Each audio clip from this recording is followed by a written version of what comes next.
the other is to help women get ahead. Men don't have a hard time, you know, with it. Nope. But it's been a struggle for women.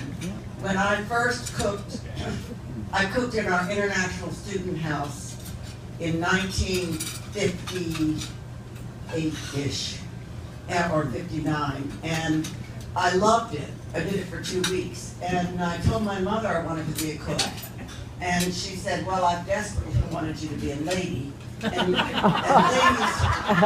ladies don't cook. And she said, if you can find one lady that's cooking, somebody other than a diner, or this is so-and-so's Italian, Mamma Mia's Italian cooking, then, you know, I'll support you, but please don't do this. And my mother really very rarely asked me not to do something.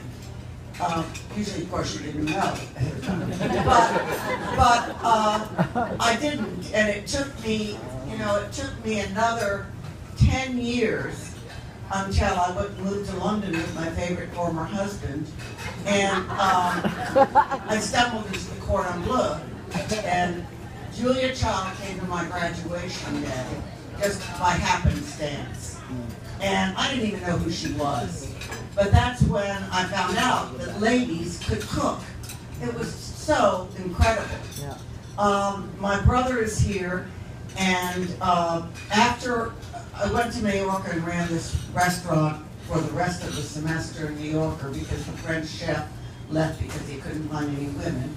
And I flunked high school and college French. Well, maybe I got D's. And Spanish, because I knew I was never needed, as my teacher would tell you. And so there I was. I didn't speak the language, which was a patois between French and Spanish. And so, but I made it. And I got through the whole season, and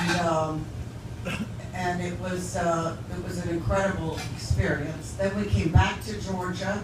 And for $5,000, we built a restaurant in a machine shop warehouse. And my brother and my favorite former husband, mostly my brother, built the kitchen. We used a stove from Sears and a refrigerator from a trailer that someone loaned us. My brother cut the linoleum for the counters, and my favorite former husband supervised him while he moved railroad ties to the front of the house. We got fabric for 25 cents a yard and turned it inside out with mattress ticking to put on the outside, on the walls. And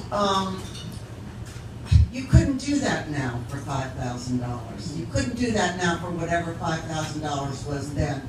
So I got into it just at the best time.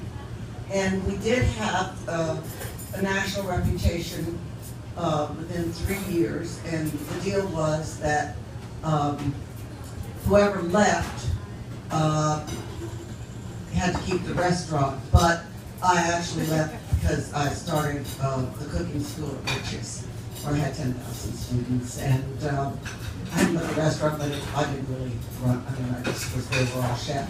But I was so fortunate because there was no other woman competing to do these things. I didn't know. I mean, I didn't know anything about cooking in a restaurant. I had never been in a restaurant kitchen before the night before I became chef of the restaurant in Mallorca. Don't ask. And so I was fortunate in that I just started with no preconceived notions. I hadn't met Julia, but I didn't know anything about doing a cooking show. She certainly didn't tell me anything about doing a cooking show. Martin Yan wrote me a 3-page letter on how to do a cooking show. Said they had never done a cooking show. We didn't know anybody that had a cooking show. The only time I've been on television was when I was on the Governor's Wife show, and they told me not to use the sink because there was no sink, and so. There was that one time that you were in prison also, I remember. Yeah, well, that was different. We couldn't cook in prison. So Martha learned that.